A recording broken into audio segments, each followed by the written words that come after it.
The Playmakers blog and Shooting Lights Out is being brought to you by Liz. Liz, Locker Room by Liz. Get your favorite hat gear, your favorite sports gear from Liz.com. And as of right now, free shipping on US orders for over $24. That is promo code Liz24 for your free shipping on orders over $24. That is Liz, LIDS24 for your promo code. Also, Shooting Lights Out is being brought to you by Fanatics. Fanatics, get your favorite memorabilia, your favorite sports gear, your sportswear, rep your favorite team, and only the way that you can. Fanatics was sports fan shop, and today you can also get free shipping, US shipping from fanatics.com with the promo code 24SHIP. That is 24 SHIP. And finally, by Paramount Plus. Catch live sports, breaking news, and a whole lot of entertainment with it from CBS, Nickelodeon, MTV, and a whole lot more. Paramount Plus, mountains of entertainment. And now, for this news episode of Shooting Lights Out.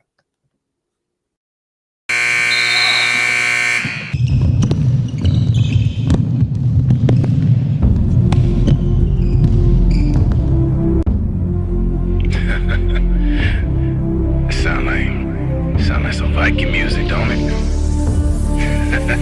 Yeah, gotta get it out the mud, that's the only way to win. Who am I to point the finger like I never ever seen?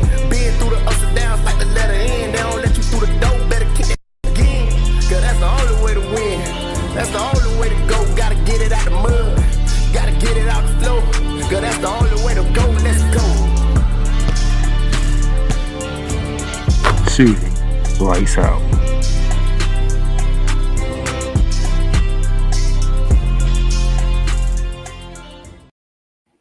Ladies and gentlemen, how y'all doing on today, January 10th, 2023, on this lovely Tuesday? I am your host, down at the Playmaker Silence here. Thank you for tuning into this week's episode of Shooting Lights Out. I didn't do the episode yesterday like I normally do because I wanted to wait for a result of a certain game that happened last night, and I got the result that I wanted.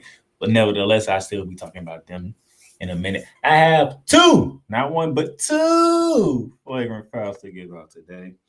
One of which comes from a finals pick that I did. So I could put a finals team that I pick in the favorite foul section. And I have a Big East team down in college basketball on the men's side that I am putting in the flagrant foul as well. No heat check this week. I'll look forward to doing the heat check next week if a couple of teams continue to go on the road that they are right now. But nevertheless, I have two flagrant fouls for you this week. But y'all know how I roll. I got to get you caught up with some news and notes from around the Hardwood.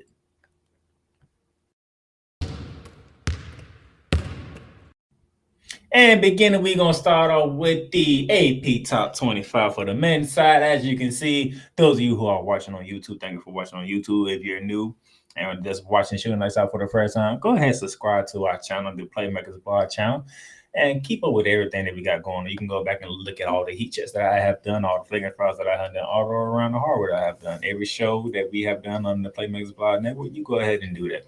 But nevertheless, your AP Top 25 that came out yesterday, Houston Cougars reclaimed the top spot in the polls, followed by Kansas. Purdue drops down to 4. Alabama, Tennessee, UConn, UCLA, Gonzaga, Arizona, and Texas. We got news on Texas coming up, but continue on for the men's top 25 down. You get up to a team that had the biggest jump of the week at number 11, the Kansas State Wildcats. They jumped 15 spots all the way up to 11, followed by Xavier, Virginia, Iowa State, Arkansas, Miami, TCU, Wisconsin, Providence, Missouri is at 20, Auburn at 21, College of Charleston at 22, San Diego State, Duke, and followed by Marquette, running out the top 25 on the men's side.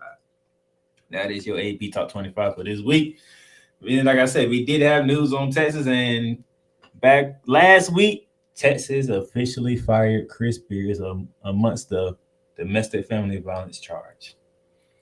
As you can see, those of you who are watching on YouTube, those who are listening to the audio, follow us on any platform that you listen to, Apple Podcasts, Google Podcasts, Spotify, Stitcher, all that good stuff. Bozero wrote this article, as you can see, those who are watching on YouTube. Texas head men's basketball coach Chris Beard was fired Thursday, less than 1 month after the school suspended him without pay following his arrest on the domestic family violence charge. Assistant head coach Ronnie Taylor, who has been acting as head coach since Beard's suspension, will remain in charge for the rest of the season. Longhorns after the Chris Dale Congress released a statement Thursday afternoon announcing the decision, saying, quote, the University of Texas has parted ways with Chris Beard. This has been a difficult situation that we've been diligently working through. Today, I informed Mr. Beard of our decision to terminate him effectively immediately, close quote. The university's vice president of legal affairs, Jim Davis, wrote in a letter to Chris Beard's attorney, Perry Minton, that Beard engaged in, quote, unacceptable behavior that makes him unfit to serve as head coach at our university. Mr. Davis continued to write, whether prosecutors continue with the case does not determine whether Beard engaged in conduct unbecoming of the school, is what Davis wrote. So if those of you who are trying to remember what took place, so back on December 12th, Beard was arrested that morning after his fiancee, Randy Tui, told officers he took her from behind, bit her, and hit her. When the two got into an argument, Twitter released a statement on the 23rd in which she denied telling the police he choked her. She was saying that, quote, Chris did not strangle me. I told that to law enforcement that evening. Chris has stated that he was acting in self-defense, and I did not want to refute that. I do not believe Chris was trying to intentionally harm me in any way, close quote. Nevertheless, Chris Beard, you have been terminated as the head coach of the Texas Longhorns, after which you did a stellar job with the Texas Tech Red Raiders getting them to the finals, but ultimately losing to, I want to say, Virginia that year.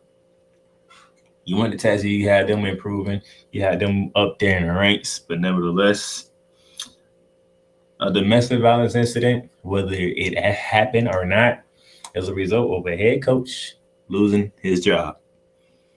Texas said they did their due diligence into this matter, and after which they've come to the conclusion that they couldn't bring Chris Beard back. I can't fault them for that. I don't think anybody should fault Texas for doing that.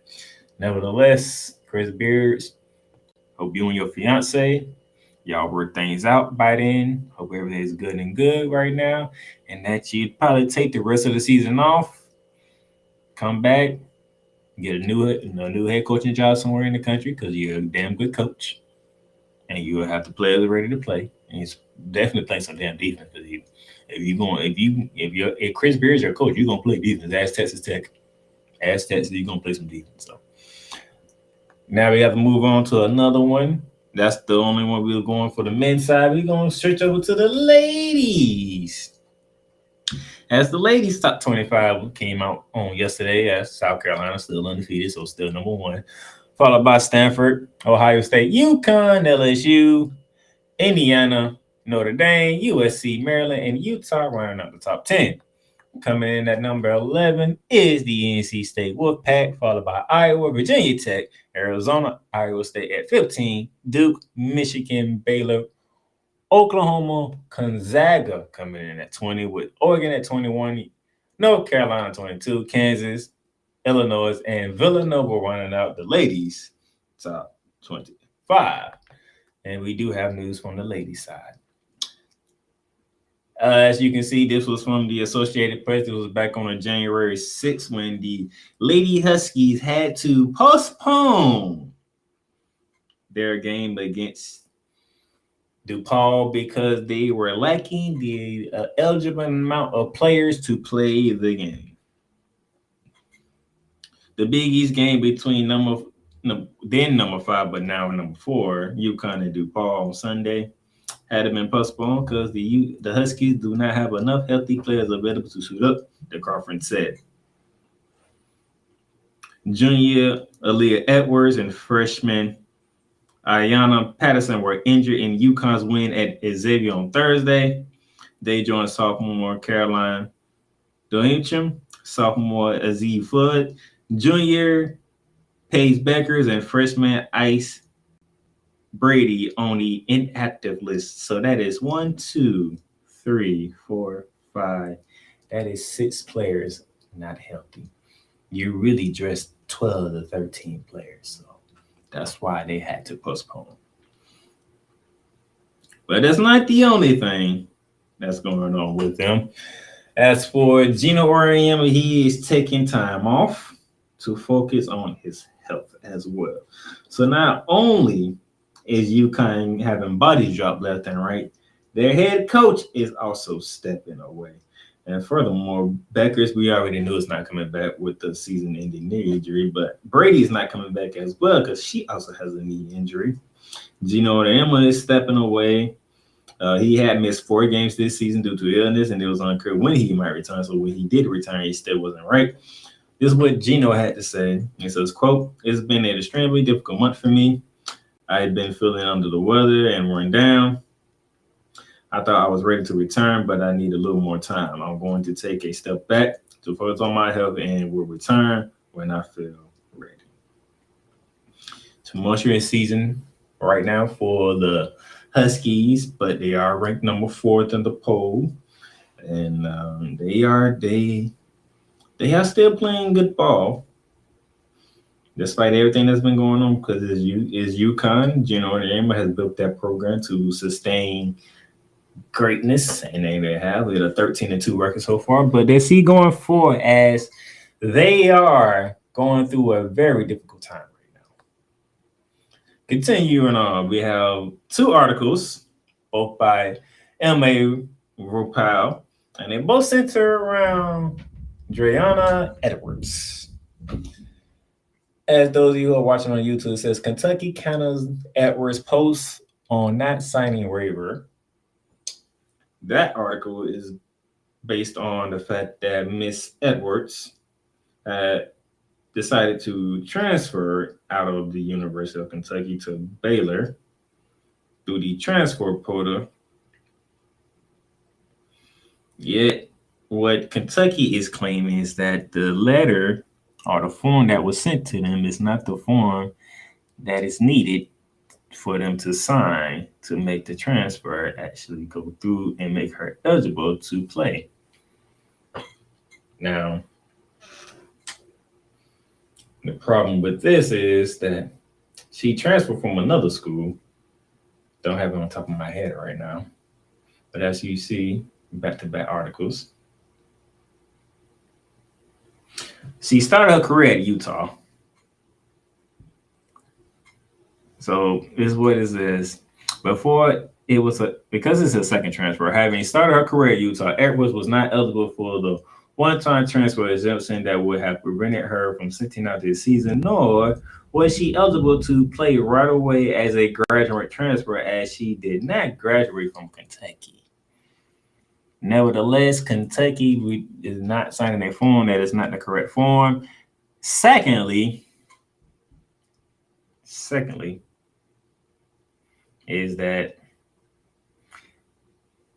matter of fact, I have the article right here. Baylor's women's basketball player Dreana Edwards, who transferred from Kentucky, said the Wildcats still hasn't signed what she called a waiver to allow her to play this season for the Bears.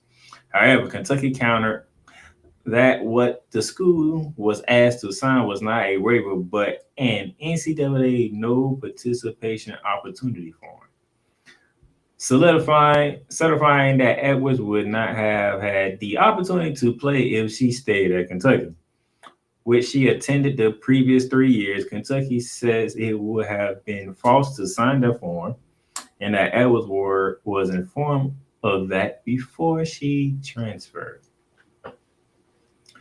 Even with such a signed form, players in Edwards' situation will still need an NCAA decision to be given immediate eligibility for this season. Because this is Edwards' second transfer, she began her career with the Utah Utes back in 2018.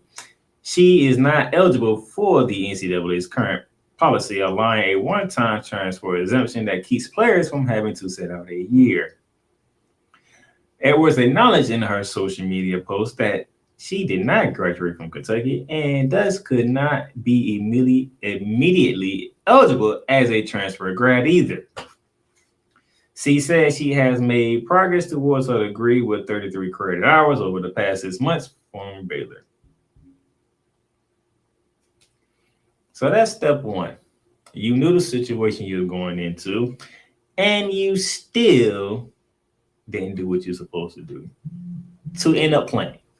So this is when the next article comes into play. As you can see, Baylor getting transferred Dreana Edwards ready for next season, Coach Nikki Collins says.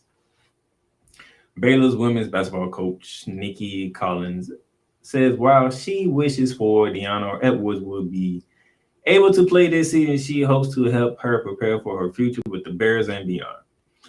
Collins spoke Saturday after the 23rd ranked Bears. Now I forgot which way they're ranked now. 75-62 win over the Kansas Jayhawks Thursday.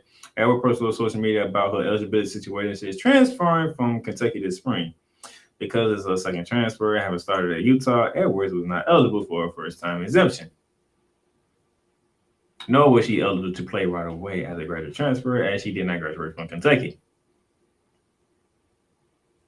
As you can see, this is a whole situation that is complicated. And then again, maybe not complicated because it's simple. You didn't graduate from Kentucky when you first transferred to Kentucky from Utah. Secondly, you already transferred from Utah to Kentucky, which means you is out on both counts. So continue to work on your grades. Make sure you get high scores. Practice when you need to practice. Be around the team. Build that relationship with your teammates, even though you're not playing. And then when next season gets here, when next November gets here, you should be ready to rock and roll with the team. All right.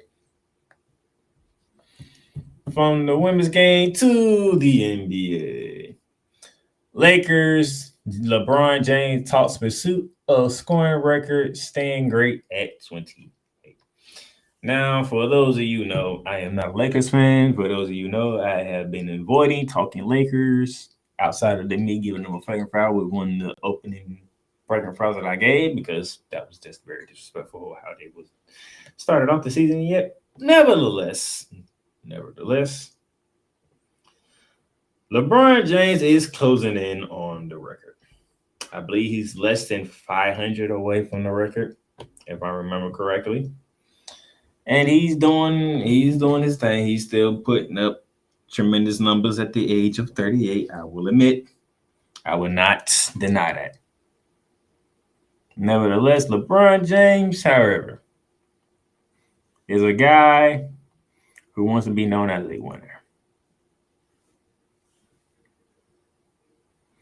As of right now, LeBron James is just 35 points away from joining Kareem Abdul-Jabbar as the only members of the NBA to score 38,000 points in a career. Okay. And of course, he's a couple hundred, he's like hundreds or more away from present, said Kareem Abdul-Jabbar, for the most points scored in NBA history. Nevertheless, LeBron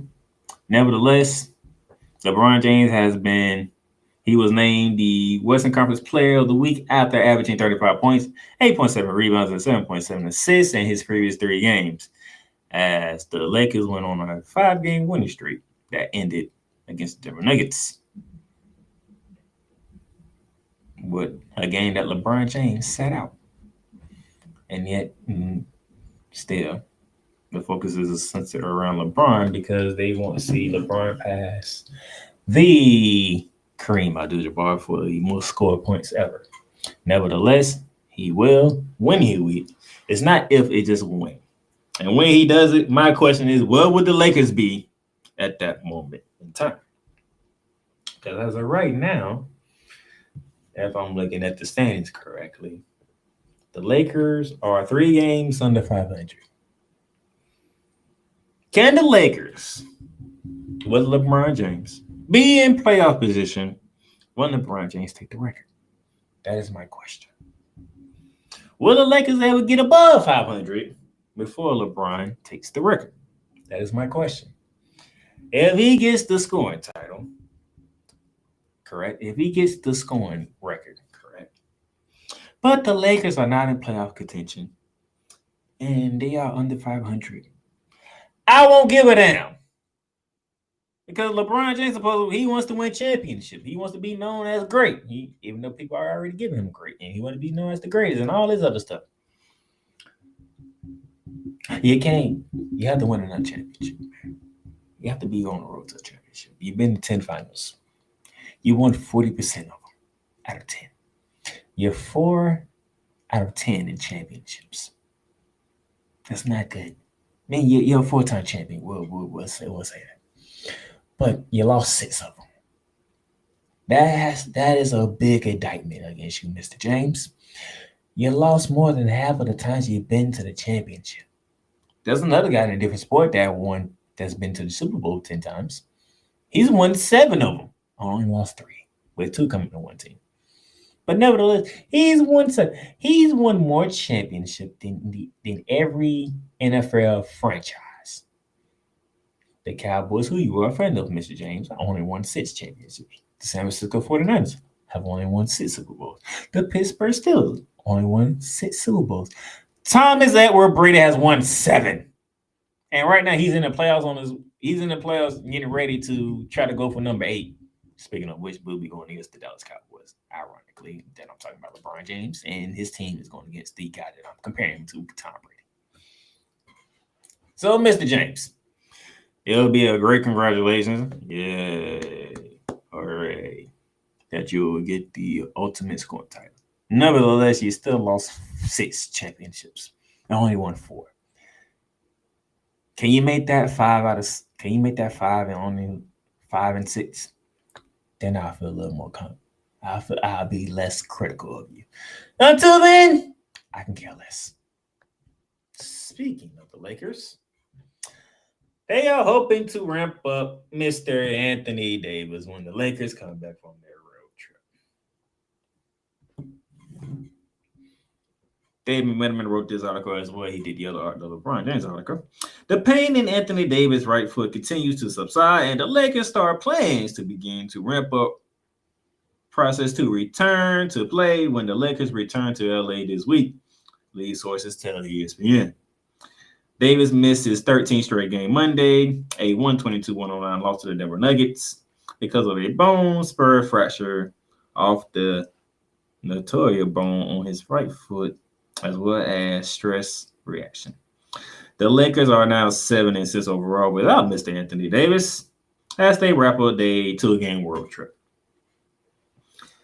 You have to remember Anthony Davis' injury occurred the last time the Lakers played the Nuggets back on December 16th when he felt a sharp pain in his right foot after his lower leg made contact with Denver Nuggets Nikola Jokic when the two matched up in the paint. All right. That would be a big help for LeBron James as he goes on his journey to get the scoring record. It would be a big help. The Lakers might be actually to win some more games now. Make some things happen. Nevertheless, we shall see. Continuing on, Kawhi Leonard on the Clippers 6-game skid. Time to prove we're 18. Now, for those of you who have been watching from the start, know for a fact that I picked the Clippers once again to come out of the West. Okay? This is not going well. Ty Lue tried shaking up his lineup. By the way, Yominski, good job on this article, sir, for ESPN. Ty Lue tried shaking up his starting lineup by placing Reggie Jackson at the point guard, but the Clippers watched Atlanta Hawks Trae Young take over in the fourth quarter and deal the Los Angeles Clippers a 6th consecutive loss. Young scored 14 of his 30 points in the final 6-27 to erase an 11-point deficit lead by the Clippers and help Atlanta escape Crypto.com Arena with a 112-108 win on Sunday. The Clippers 21-21 on the season. A team that came into the season with championship expectations are now mere are now mirroring the longest losing streak of the Kawhi Leonard Paul George era. Leonard said this is a good test to see if the Clippers can preserve. Quote, I think it's still good. This is the spot where the Clippers see if you're really enjoying the game and if we're a team seeing we can dig out of this hole. It is fun. It's a good challenge for us. If Paul George said this, I wouldn't have no problem. If Reggie Jackson said this, wouldn't have a problem. If Teron Lue came out and said this, I wouldn't have a problem. But the fact that it's Kawhi Leonard, I have a goddamn problem. Have you, out of all people in the goddamn league, out of all people in the league, it's the one that can come out and say, it's time to prove a real team. How freaking you prove you're a damn team when you're behind? Don't play. I mean, let me see if it's in this article. Because how many games Kawhi Leonard missed this season already? Because every time I turn around, your ass is sitting down. Paul George is hurt. I can understand Paul George not playing. He actually hurt. You, on the other hand, Mr. Low Management. Thank you, Stephen A. Smith and Cole Johnson, for that. Mr. Low Management is what you are. Every time we turn around, Kawhi Leonard is not playing. And we know the Clippers getting their butts kicked because we know you ain't playing. And we know it's even worse when you and Paul George don't play because they getting blown out. So if you're going to sit here and say this, your ass better be on the goddamn court. Your ass better be playing like the goddamn Claw that was in San Antonio that took his ass to goddamn Toronto to win 2 championships. You won one in San Antonio. You won one with the Raptors.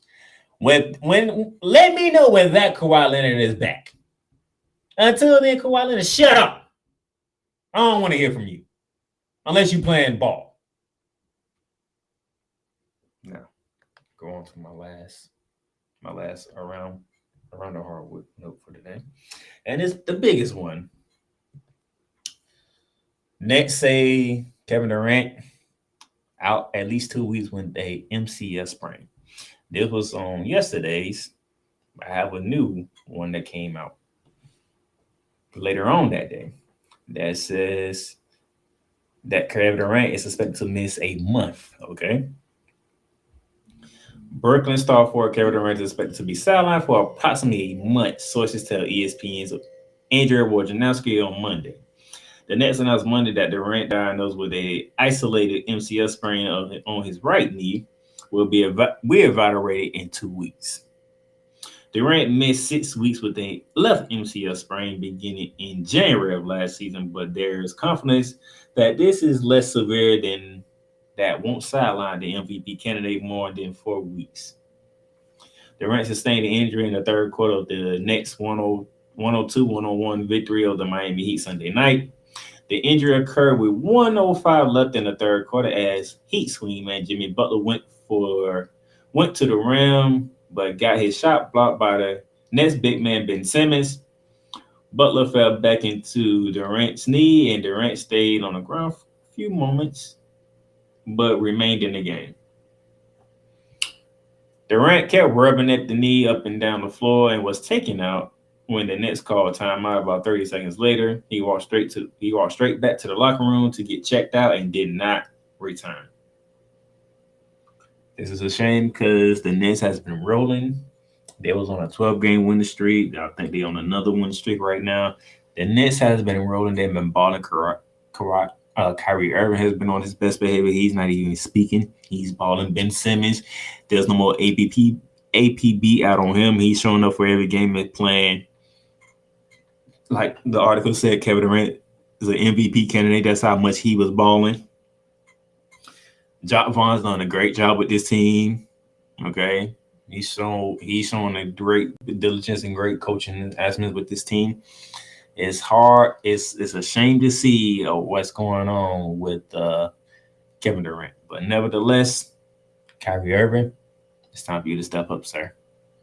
You've done well so far. Now it's time for you to really take on that leadership role while Kevin Durant is out. Can you do it? We shall see. Okay, that is it for around the Hardwood.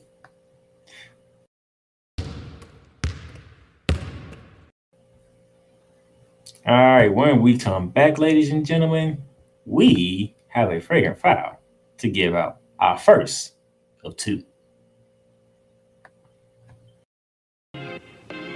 The Playmakers blog is proudly to announce that it is sponsored by Fanatics. Fanatics, where you can get all your official license, sports gear, memorabilia, whether it's for the National Football League, the National Basketball Association, Major League Baseball, National Hockey League, or even International Soccer League, or even college sports. So rep your team, rep the hardware, get comfortable, because Fanatics is the way to go, where sports fans shop and official license everything.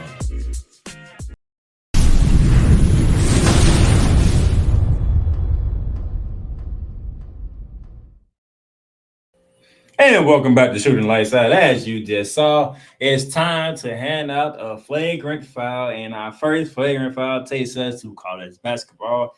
And those of you who see the logo for watching on YouTube, you know what team this is. We are talking about the Georgetown Hoyas. The Georgetown Warriors are currently 5-12 on the season, and they have not won a Big East game as of right now. They are 0-6 in the Big East.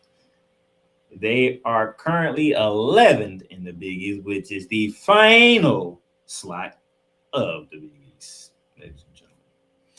They have lost 7 in a row, ladies and gentlemen. It's not been a very great season for one Patrick Ewing in the Georgetown Hoyas. Okay.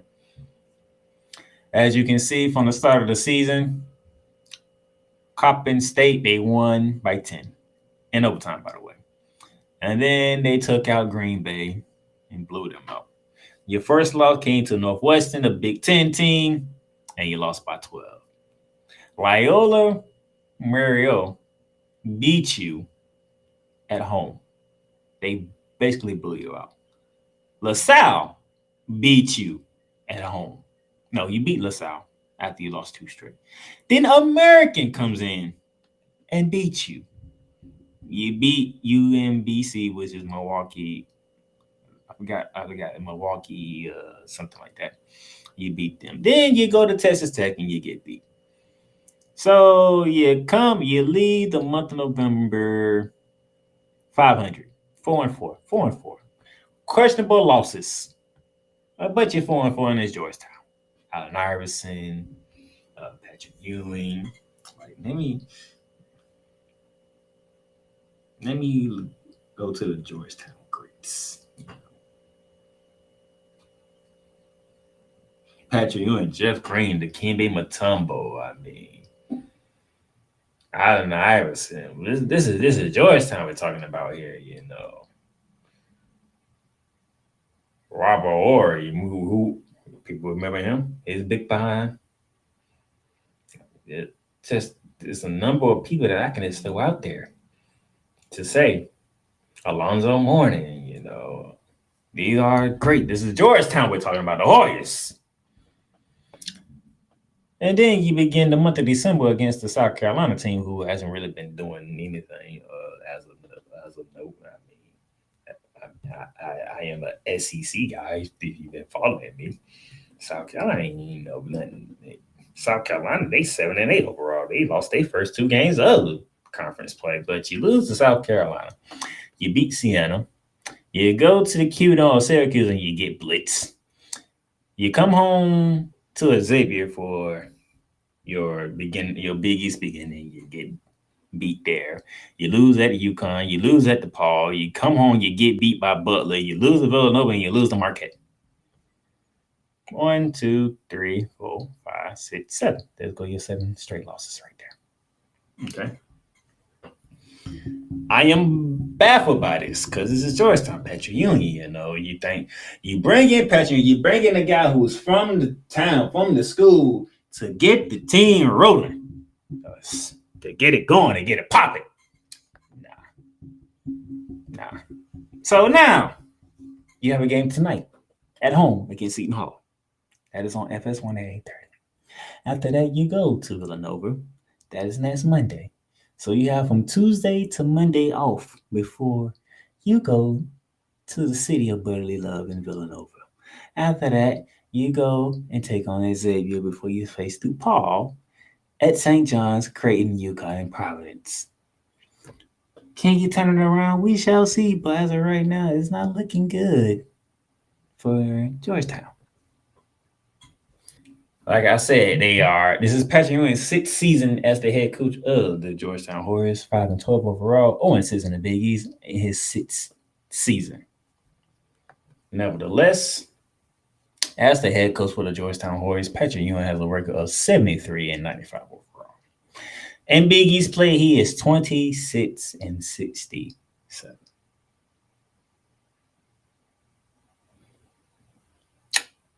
His total win percentage as the head coach of the Georgetown Hoyas is 43.5%. His record in the Big East is a whopping 28%. 28%. 28. You have won 28% of the games you coach in the Big East. Patrick Ewing. It's the great Patrick Ewing. You know, my good friends, Brian Snow, Cole Johnson, they love Patrick Ewing. They love that Knicks team. That is led by Patrick Ewing. But you ain't getting it done at Georgetown. Now, granted, he did win the Big East tournament. But that year, the Big East, he was 99. He was 9-9 in the Big East before they went on that run to win the Big East tournament. And then, you know, they didn't do so well in the NCAA tournament. But you know what? But I know how this works, so let me go and get the numbers for you, shall we? Because I understand. I understand that people of Georgetown, the great people of Washington, D.C., are stunned about what's going on with their program. They are. And I understand. Trust me, I understand. But if I'm being completely honest, and that's what I pride myself on doing, of being completely honest, doing things fair, because when I do my next Flagrant Foul, you'll see how honest I am. And it's a team that I picked to go to the finals. All right.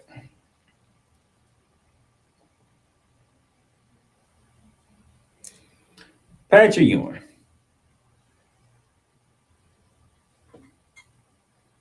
They took a first round exit to Colorado back in 2021. I do believe that is the year they won the Big East tournament. Yes, 2021, when they went 9-9 overall in the Big East, but you know, winning the Big East tournament. They got knocked out in the first round by Colorado, and it wasn't even close. 96-73. That's the only time on the Patrick Ewing that they made the NCAA tournament. Otherwise, they've been in the NIT once since Patrick Ewing's been there. And they got took out in the first round in 2019 by Harvard.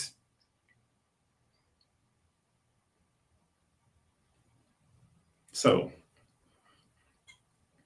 basically, in 5 seasons, as the head coach of the Georgetown Hoyas, the great Patrick Ewing, ladies and gentlemen.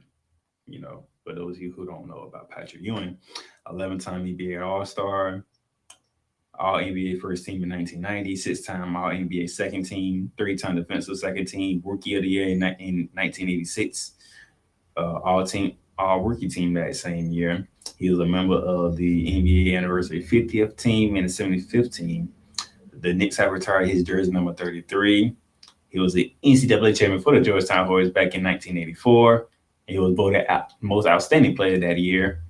He was player of the year after in 1985. He's been a 2-time Big East player of the year, a 4-time Big East defensive player of the year. Just to give you some parameters of what he meant to Georgetown and what he meant to the game of basketball when he played for the New York Knicks. But as the head coach of the Georgetown Hoyas, that's the head coach. You're seeing that on your screen for you watching on YouTube. 73-95 overall, 73 wins, 95 losses, And the Big East played 26 wins and 67 losses, which rounds out to about overall represents of 43.5 overall, and a Big East percentage of 28%.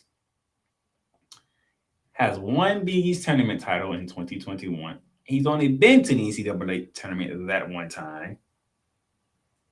Okay. He's only been there one time. And he's only been to the NIT one time. Okay. 2017, 15 and 15, 5 and 3. Finished 8th in the Big East. 2018, 2019, 19 and 14, 9 and 9. NCAA NIT first round exit. 20 COVID year of 2019, 2020, 15 and 17, 5 and 13. 2020, 2021, 13, 13, 9 and 7 and 9 in Big East play, but went on to win the Big East tournament. I don't know how. Got ousted in the first round by Colorado. Last season, 2021, 2022, 6 and 25, 0 and 19. Finished last in the Big East. And currently, as we stated numerous times, 5 and 12 on the season, 0 and 6. They have lost 25 straight Big East games from last season to this season. They are 0 and 25.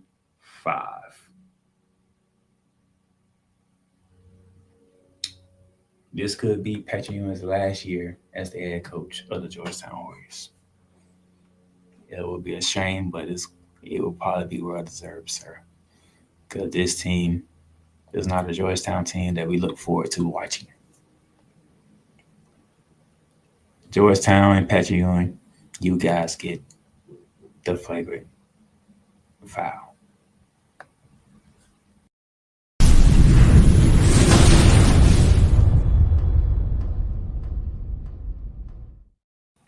Another break. When we come back, flagrant foul number 2.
From the college basketball flagrant foul to the NBA flagrant foul, and this one pains me to do this. For those of you who are watching on YouTube, you see the logo on the screen.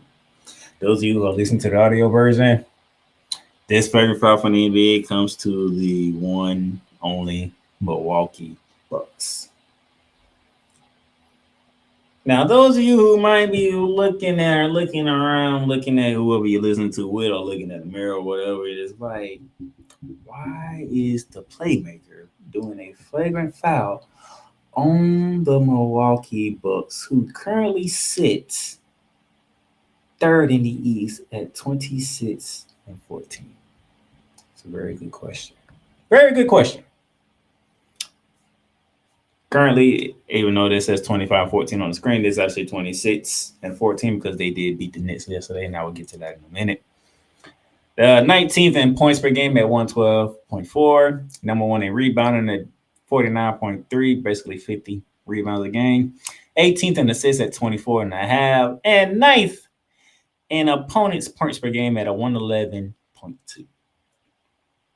Nevertheless, you're still probably asking yourself, why is he giving them a flagrant foul, ladies and gentlemen? Before last night, before they played the Knicks, as you can see, Giannis Antetokounmpo, who is a MVP candidate, 32 points a game, averaging 11.8 rebounds a game, giving you 5 assists per game. So you're talking 32, 12, and 5 a game from Giannis Antetokounmpo, which is the reason why he's in the running for MVP along with Nikola Jokic, Luka Doncic, Kevin Durant, and maybe Joel Embiid. Nevertheless, as you can look here, I picked the Milwaukee Bucks to get to the Eastern Conference Final to go out against the Boston Celtics. By the way, the Boston Celtics are number one in the East at 29 and 12. Right behind them is the Brooklyn Nets at 27 and 13. Okay, and then it's the Milwaukee Bucks, who have a half a game lead on the Cleveland Cavaliers, who are 26 and 15. Right, the Bucks are 26 and 14. That's what we are right now. But I picked the Milwaukee Bucks to make it to the East Conference. Not only did I pick the Milwaukee Bucks to get to the East Conference, I picked them to beat the Boston Celtics to get to the NBA Finals against the LA Clippers, which is the reason why if the Clippers don't turn things around, they'll be getting a Flagrant Foul very soon. As of right now, they might be getting it quicker than you think with their despicable play that they have been showing. So, why? Why is the team that's have lost 6 in a row currently and are at 500 is not getting the Flagrant Foul this episode, but the other team who is 26 and 14 is getting the Flagrant Foul this time? Well, that's because they haven't been playing good ball lately. As you can see here, you don't see the Knicks on here, but we'll get to that game in a minute.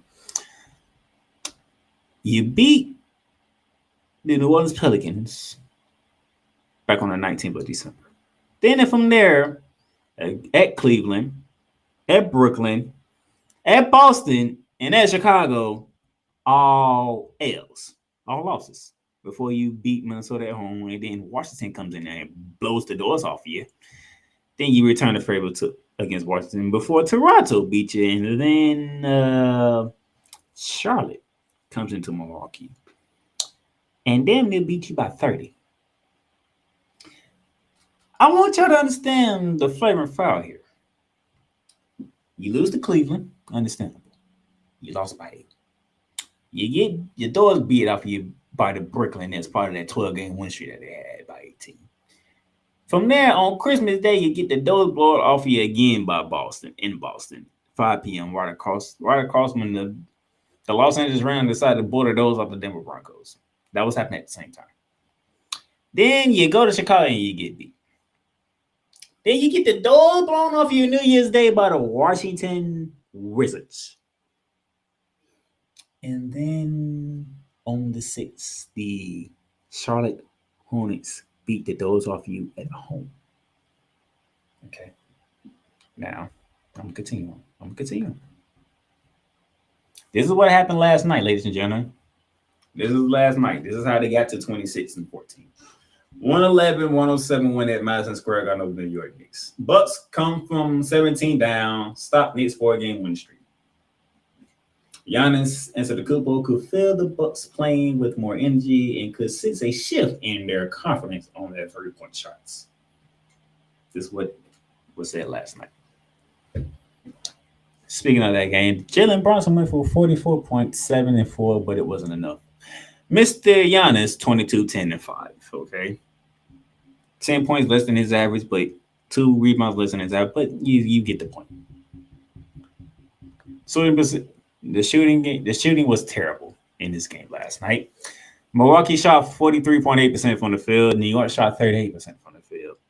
3-point range was no better. Milwaukee 38% from the field. New York 26.8% from the field, and it's on your own building. It's in Madison Square Garden. Free throws were terrible for Milwaukee, only 78% from the strike, while New York hit 91% from the charity strike. Milwaukee had 27 assists, and New York only had 16. Rebounds was even, fast break points was even. So, yeah, good job. You got yourself on a win track. Nevertheless, this game right here was the ultimate decision of me doing the Flagrant Foul on either the Clippers or the Bucks. I could have did both, but I know how to get Georgetown in there. 138 to 109 in Milwaukee against a 11 and 29 Charlotte Hornets team. Now 11 and 30 because they lost their last game. Let me see who gave them their last loss. The Indiana Pacers. Okay. The Charlotte Hornets, as you those who are watching on YouTube, dropped 51 points in the first quarter in Milwaukee. 51 points in the first quarter. They scored 84 in the first half. This game was over before it even started, just like the way Georgia had the game won before it even started against TCU last night. Okay? This is so Charlotte did what Georgia did to TCU. Charlotte did that to Milwaukee, and that was days before. It was back on the 6th when this happened. This was 3 days before the national championship game. By the way, Milwaukee's at home. This is in Wisconsin. This is not in North Carolina. This was in Wisconsin, by the way. Okay? Shout out to Jay Spivey, who goes on Snowman in the morning every Monday. He's in the Carolina area. I wish I could talk to him about this game because it was just one of them games that blows my mind. Nevertheless, Mr. Giannis Antetokounmpo against that very Hornets team. 9 points, 2 from 7 from the field. That comes out to 28.6% from the field. 4 rebounds. He was a minus 21 and a plus minus in 22 minutes played. 22 minutes played. You telling me one of the worst teams in the goddamn league. One of the worst teams in the league. Outside of Houston, San Antonio, Detroit, and Orlando. The Charlotte Hornets can beat you like this. And the main guy of the Milwaukee Bucks can only give me 9 points, can take only 7 shots, can grab me only 4 rebounds, and be a minus 21. This is why a flagrant foul has been given to the Milwaukee Bucks. This pathetic performance here against a Charlotte Hornets team that nobody gives a crap about can do this to you.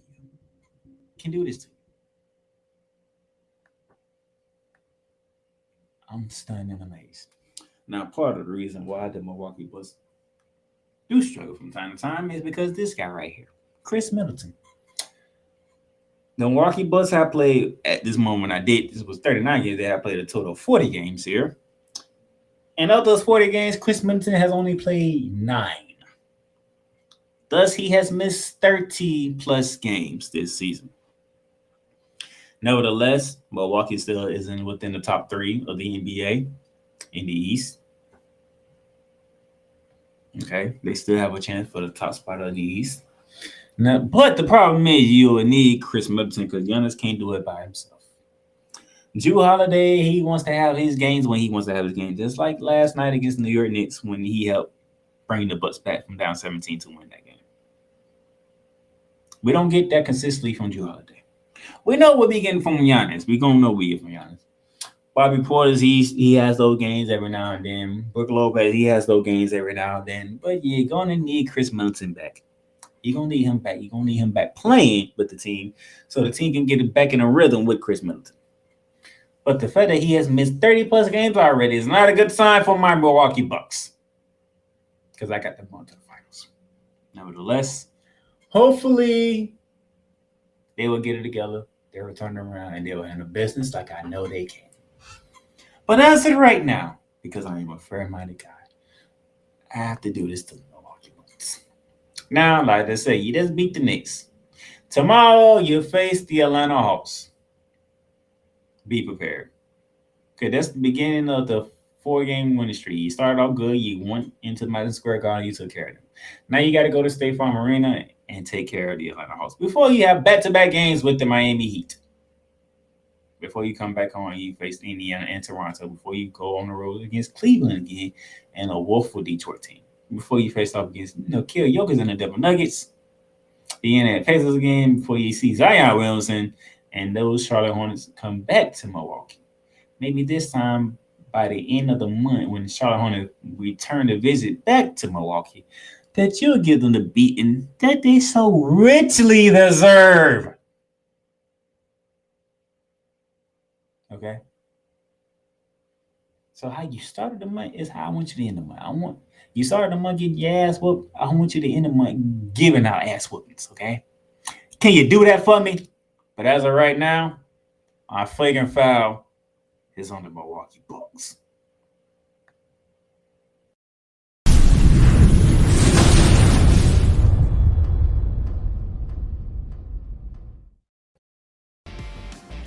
The Playmakers bar is proudly to announce that it lettered a partnership deal with Paramount Plus. Paramount Plus. Stream live sports from any device that you have, whether it is your computer, laptop, or even your cellular device. Catch breaking news live when it happens, and enjoy a mountain of entertainment from movies to shows to whatever you love doing. Paramount Plus. Plan starts at $4.99 a month, but right now, you can get a free trial. Just hit that link below with the Playmakers blog and start your free trial right now. Paramount Plus, Mountains of Entertainment. All right, ladies and gentlemen, as we get ready to close it out, as you see here, we got some games for you to watch, and we're going to do it fast break style. Controls it. James all the way in for the slam. By Adams, his sixth. Morant blows by Primo. Attack.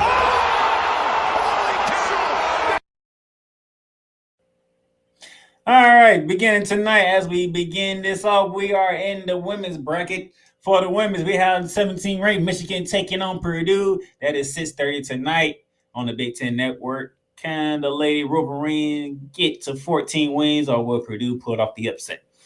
Speaking of another top 20, speaking of which, Kansas, the 23rd-ranked Jayhawks, they are in Austin to take on the Lady Longhorns on the Longhorn Network at 8 p.m. Can the Jayhawks avoid the upset trap? That is the Lady Longhorns. Continue on with the ladies. Tomorrow, Kansas State is taking on 15th-ranked Iowa State, 7:30 on the Big 12 Network. After that, we're going down to that 8 o'clock slate. 8 o'clock slate, the 4th-ranked UConn Huskies. They should have the number of players eligible this time, but they taking on a 14-1 hot Lady Redstones of St. John. It will not be an easy test for the Lady Huskies without Gino Auriemma at the helm. We shall see how they do and how they fell against St. John's.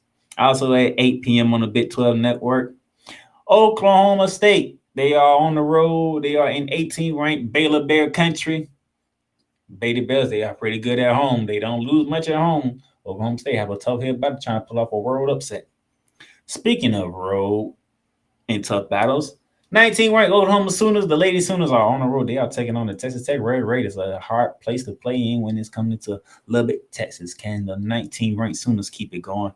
And same thing for the 25th-ranked Wildcats of Villanova. Can they go to DePaul and avoid the upset against the DePaul Blue Devils?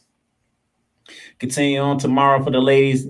A big matchup in the ACC, 6 p.m. tomorrow, ACC Network. 11th-ranked Wolfpack taking on a Florida State Lady Seminoles team that you do not want to sleep on. 15-3 versus 13-3. The Wolfpack, they are on upset alert going into Tallahassee.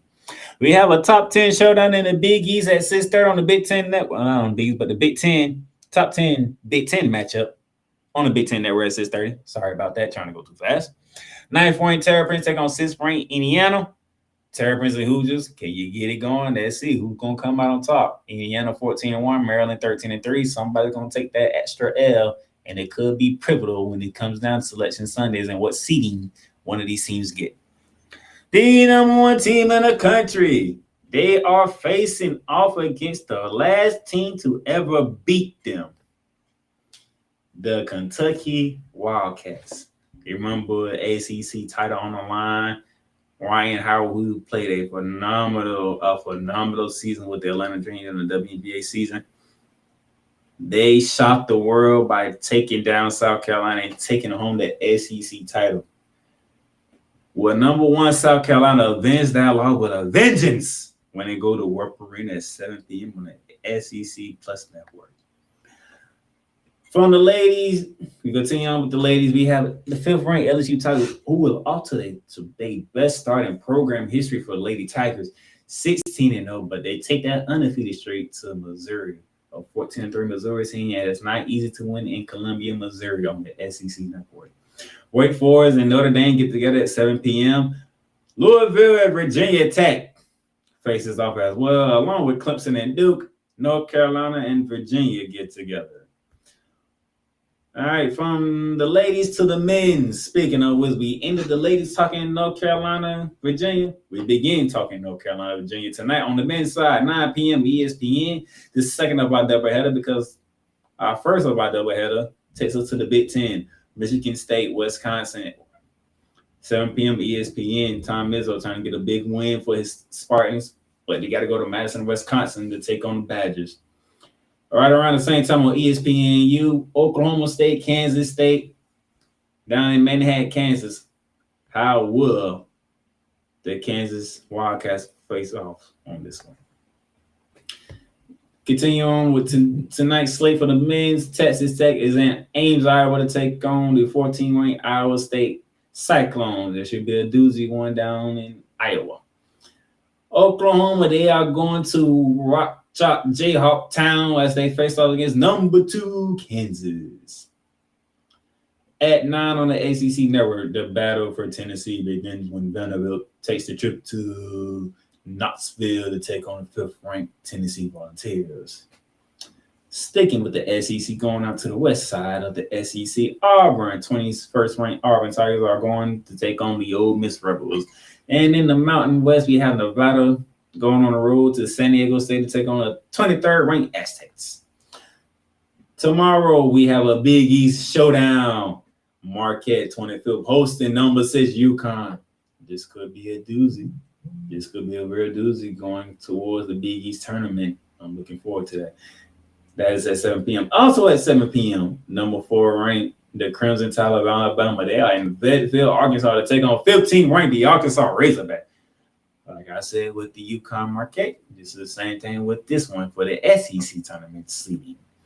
Going back to the Big East, Creighton, who started off great and then went on a very, very bad slump. They are playing at 7 o'clock as well on the FS1 network as they are visiting 12th-ranked Xavier. Continuing on tomorrow's slate, Missouri is taking on Texas Tech in a big SEC showdown for seeding purposes and tournament resume. Big Ten has a top 20 matchup in the Big 12 between 17th-ranked TCU and 10th-ranked Texas down in Austin, Texas. That is 9 p.m. on ESPN2. The battle for Texas is a game you don't want to miss. 9:30 on the ESPN network. 8th-ranked Gonzaga is facing off against one of the toughest rivals there is in BYU. And then to cap it up on a Pac-12 night, 11 p.m. Utah versus UCLA should be a fun one.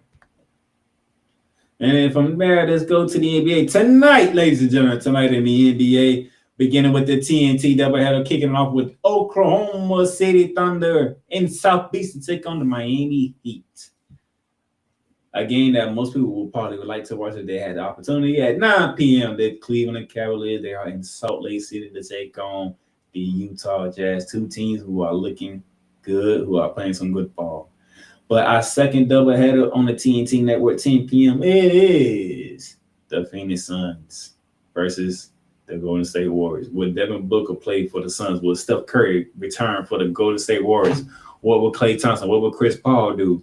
DeAndre Ayton, Draymond Green, Jordan Poole is a Western Conference showdown in the Bay Area on TNT. And 10:30 tonight, it is Luka Doncic, who I did a heat check on last week, who is still my MVP of the season right now. He's in Crypto.com Arena as he take on Kawhi Leonard, Paul George, and the Los Angeles Clippers, who I am very concerned about that this streak can go to 7 now if Luka has his way, who has always had his way with the Los Angeles Clippers. That is tonight. Tomorrow, the Bucks and the Hawks get together, as we know earlier. That's the first of the ESPN doubleheader. 7:30, you have the New Orleans Pelicans. Will Zion be back for this game or not? We shall see, but they're taking on one of the best teams in the NBA, the Boston Celtics at TD Garden. Also, the Indiana Pacers are getting together with the New York Knicks at Madison Square Garden. This should be a fun one for Eastern Conference purposes. And then your second leg, you got to have a figure stuff in the songs after they get done playing with the Golden State Warriors tonight. They have to hop on a flight and go all the way to Denver, Colorado to take on the Jokic and the Denver Nuggets on ESPN. And then on Thursday, ladies and gentlemen, Thursday, the Miami Heat and the Milwaukee Bucks get together down in South Beach. But TNT has the doubleheader on Thursday, as is the Boston Celtics visiting the Brooklyn Nets without Kevin Durant.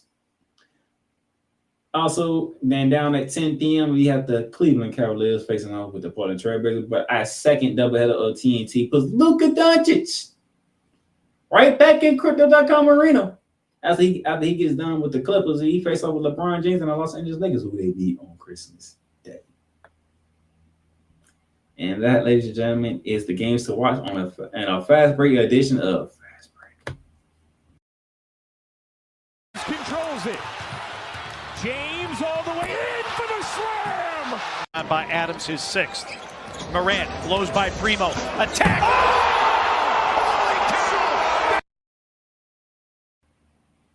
Thank you for tuning in today's episode of Shooting Lights Out.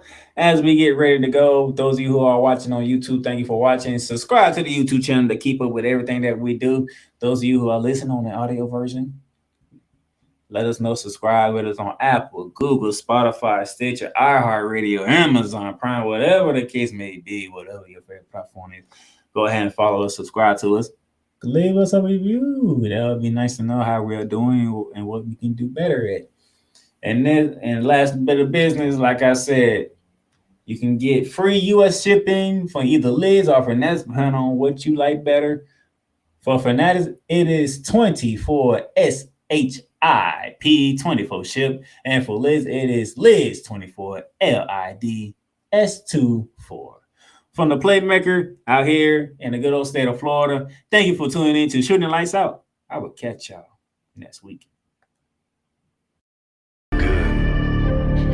You've done great, but you can't stop here. You can't stop now. You gotta keep going. Through all your trials and your tribulations, you gotta keep pushing. Now, finish your canvas. Yeah, gotta get it out the mud, that's the only way to win. Who am I to point the finger like I never ever seen? Been through the ups and downs like the letter N. They don't let you through the door, better kick that again. Cause that's the only way to win. That's the only way to go. Gotta get it out the mud. Gotta get it out the flow. Cause that's the only way to go. Let's go.